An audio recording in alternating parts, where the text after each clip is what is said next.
There's a story I came across once, Buzz Aldrin on the moon, a moment almost nobody knows about. Before he stepped out on the lunar surface, he reached into a pouch, pulled out a tiny chalice, and took communion, alone in the silence.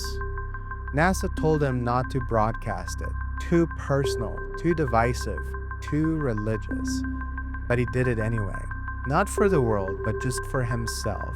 To pause, to acknowledge that maybe this wasn't just science, but maybe the ground he was standing on was sacred.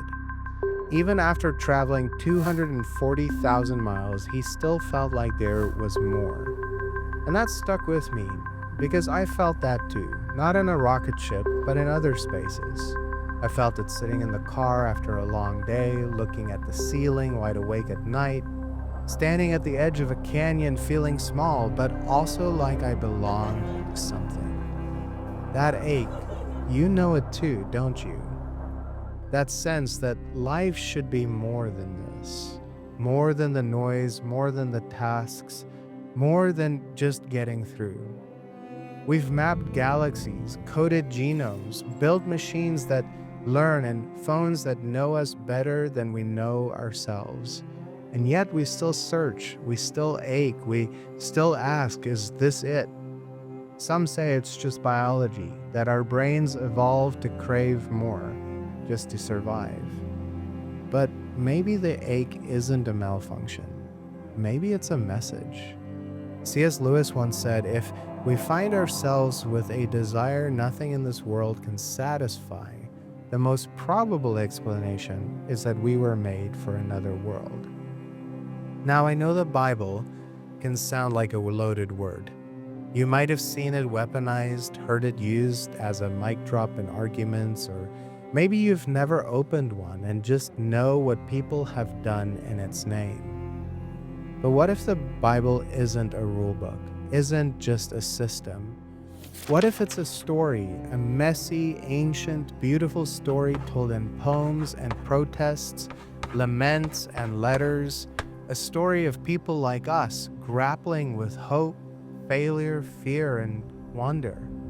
And at the center of it, not a list of rules, but a God who wants to be known. Here's how the story flows. It starts with creation. Everything begins in beauty. Then crisis, something breaks, followed by a calling, a rescue effort begins. And finally, Christ, the center of a movement that changes the world. Even skeptics like Bart Ehrman agree that we can trace these texts back to their origin. The question isn't, is it accurate? The question is, do we want to hear what it's trying to say? If there is a God behind all of this, the ache, the beauty, the longing, wouldn't He want us to know Him? What Christians believe is that God didn't just send a message, He became one. John 1 verse 14 tells us that the Word became flesh and moved into the neighborhood. Jesus didn't climb a ladder to heaven. He stepped into our mess, healed the broken, challenged the proud, sat with the outcasts, and forgave the ones who nailed Him to a cross. That's not a distant deity, that's a God who draws near. N.T. Wright said, if you want to know what God is like, look at Jesus. And look, you don't have to buy all of that today. But maybe this version of the story is better than the one you've been told. Buzz Aldrin said, when he looked at Earth from space, he didn't feel small. He felt connected. And maybe that's how God wants you to feel too. Not judged, not forgotten, but seen. What if your longing isn't proof of God's absence, but His presence? What if the ache isn't weakness, but a spark of something divine? If you're still here, maybe you feel it too.